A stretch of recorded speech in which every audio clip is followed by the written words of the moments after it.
Conceive नहीं हो रहा तो आफ्टर रिलेशन आप इस ट्रिक को यूज कर लीजिए, आपको कंसीव हो जाएगा। कंसीव ना होने का एक रीजन होता है कि आपका जो हस्बैंड का जो स्पर्म अंदर इंसर्ट होता है वो निकल जाता है, जो उसको मतलब अंदर इंसर्ट होना होता है वो उतना वहाँ पे क्वांटिटी में नहीं हो पाता है, जिसके वजह से कंसीव नहीं हो पाता। तो hello friends, welcome to my YouTube channel. कैसे हैं आप सभी? आई होप कि आप सभी अच्छे होंगे। आज की वीडियो बहुत ही स्पेशल रहने वाली है फॉर उन वुमेन्स के लिए जिन्हें कंसीव नहीं हो पा रहा है। किन रीजन से कंसीव नहीं हो पा रहा है तो वो आप भी अच्छी तरीके से जानते हैं। बहुत लोगों ने अल्ट्रासाउंड करवा रखा है, उनको पीसीओडी थायराइड की प्रॉब्लम है, किसी किसी को कोई प्रॉब्लम भी नहीं है फिर भी कंसीव नहीं हो पा रहा है। तो आपको क्या करना है इस वीडियो में बताती हूँ, जिससे कि आपको गर्भधारण हो जाएगा। ठीक है, तो पूरा वीडियो जरूर से वॉच कीजिएगा ताकि कहीं से भी आपका जो पार्ट है वो छूटे नहीं और अच्छे से आप समझ सकें। जब आपका ओव्यूलेशन होता है, एग रिलीज होता है, तो उसके बाद अगर उस फेज में आप उस पीरियड्स में मतलब रिलेशन बनाते हैं तो आपको कंसीव हो जाता है। अब आपको कैसे पता लगेगा कि ओव्यूलेशन किस समय हुआ, कब हुआ? तो ओव्यूलेशन जो है आपके पीरियड्स का हाफ साइकिल लेके हम चलते हैं। 28 दिन का साइकिल है तो 14 दिन पे आपका जो है ओव्यूलेशन होगा। तो हम करेक्ट नहीं बता सकते कि 14 दिन पे ही होगा, ठीक है, क्योंकि क्या पता क्या एक दिन पहले हो जाए या एक दिन लेट भी हो सकता है, कोई फिक्स नहीं है। इसलिए हम एक दिन पहले और एक दिन बाद का लेके चलते हैं। अगर आपको पीरियड्स आपका रेगुलर नहीं है तो आप क्या कर सकते हैं उस केस में? तो आपको पीरियड्स के 10वें दिन से लेके पीरियड्स के 22वें दिन तक आपको रिलेशन में रहना है। अब कंटिन्यू नहीं, एक दिन को गैप करके, ठीक है, अल्टरनेट डेज पे। जैसे आज रिलेशन बनाया आपने, देन कल स्किप कर दीजिए, परसों, इस तरीके से आपको रिलेशन रखना है।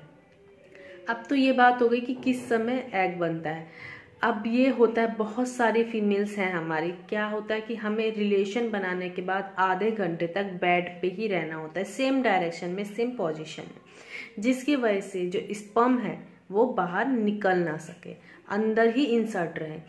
जब आपने भी नोटिस किया होगा, जब आप रिलेशन बनाते हैं, आप करवट लेंगे या थोड़ा सा भी हिलेंगे डुलेंगे तो क्या होता है कि स्पर्म जो है वो बाहर निकलता है, धीरे धीरे आपसे बाहर निकलता है।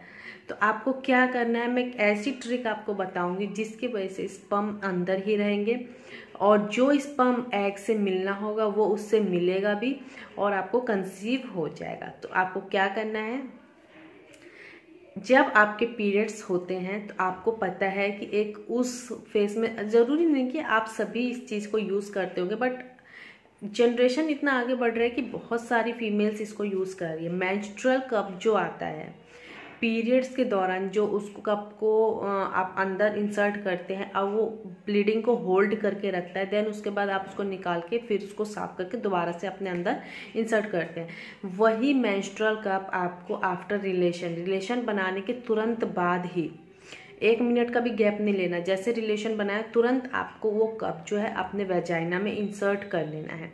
इससे क्या होगा, स्पर्म बिल्कुल भी बाहर नहीं निकलेगा, हिलोगे डुलोगे या कुछ भी करोगे आप जो है स्पर्म अंदर ही रहेगा। अगर आप उठ भी जाते हो, खड़े भी हो जाते हो तो भी वो बाहर नहीं निकलेगा, देन दोबारा वो अंदर ही चले जाएगा अगर आप लेटते हैं तो जिससे क्या होगा, एग अगर निकल रहा है तो उससे वो उस समय मिल पाएगा। नहीं निकला तो उसके बाद आप एक दिन और, मतलब एक दिन तक नहीं भी निकालेंगे उसको अंदर ही इंसर्ट रहने दीजिए, रात तक अंदर ही रखिए उसको, देन मॉर्निंग में निकाल लीजिए। तो रात भर में अगर वो निकला होगा एग तो उससे वो मिल जाएगा और वो आपका एक भ्रूण बनना शुरू हो जाएगा। अब मैं आपको एक बात और बता देती हूँ, जो एग होता है वो 1 दिन तक जीवित रहता है। एग 1 दिन तक जीवित रहता है और स्पर्म जो है वो 2 दिन तक जीवित रहता है। तो अगर वो मतलब आपने उसके अंदर होल्ड कर लिया है, एटलीस्ट आपने 1 आवर या 2 आवर्स तक उसको अपने अंदर होल्ड कर लिया तो 2 दिन तक आपके अंदर ही रहेगा। उसको जहाँ जाना था, जिस जगह पे रहना था, वो वहाँ पे होल्ड हो चुका है। अब उसके बाद अगर 2 घंटे बाद उसको आप बाहर भी इंसर्ट कर देते हैं, नॉट एट प्रॉब्लम, कोई प्रॉब्लम की बात इसमें नहीं है। बट 1 से 1.5 घंटे आपको उसको अपने प्राइवेट पार्ट में इंसर्ट ही रखना है। तो आपको ये ट्रिक फॉलो करनी है। अगर आपके पास मेंस्ट्रुअल कप नहीं है तो आप क्या कर सकते हैं, आपको 20 to 30 मिनट्स बेड पे ही लेटे रहना है और लास्ट की पोजीशन आपकी leg up the wall position होगी। अदर कोई और पोजीशन नहीं यूज़ करेंगे आप, जिससे कि स्पर्म पूरी क्वांटिटी में अंदर जा सके, उसको जो गुड स्पर्म है वो उससे मिल सके। अब ऐसा होता है कि जो स्पर्म होते हैं 10 लाख 20 लाख मिलियन में होते हैं ये स्पर्म। अगर आप देखेंगे ना तो बहुत सारे छोटे छोटे बैक्टीरियाज होते हैं, कीटाणु होते हैं। उसमें से एक कीटाणु जाके आपके फैलोपियन ट्यूब में, मतलब अंडे से मिलके, एग से मिलके उसको फर्टिलाइज करता है। अब क्यों ऐसे होता है, देखिए, जो सबसे बेस्ट क्वालिटी का एग होगा, आधे जो ये 10 लाख स्पर्म होते हैं, 20 मिलियन 30 मिलियन 40 मिलियन स्पर्म्स जो होते हैं, मिलियंस में स्पर्म होते हैं, बट आधे स्पर्म जो है आपकी वेजाइना के अंदर ऐसे लिक्विड है जो उसको डेड कर देती है। वाइट जो आपका पानी होता है वो उसको मार देती है। तो आधे तो बाहर ही मर जाते हैं, अंदर जाते जाते जाते 1000 तक रहते हैं, सब डेड हो जाते हैं अपने स्थान तक पहुंचते पहुंचते। तो उनमें से जो सबसे अच्छा होता है, जो सबसे पहले एग से मिल जाता है, तो वो वहाँ पे फर्टिलाइज कर देता है और भ्रूण बनना शुरू हो जाता है। और ट्विंस कब होते हैं, जब आपकी ओवरी से 2 एग्स निकलते हैं, और 2 एग्स निकलेंगे तो आपको जो है मल्टीपल प्रेगनेंसी हो जाती है। इसमें ऐसा कुछ नहीं है कि स्पर्म पे मैटर करता है कि आपको ट्विंस होंगे, आपको आपकी ओवरी से कितने एग रिलीज हो रहे हैं उस पे मैटर करता है। इन केस बहुत ज़्यादा रेयर केस होता है कि 3 एग रिलीज हुए तो ट्रिपल प्रेगनेंसी हो जाती है। तो ये ट्रिक आपको फॉलो करनी है। मैंने तो कुछ इसमें टिप्स भी बता दी आपको कैसे कैसे।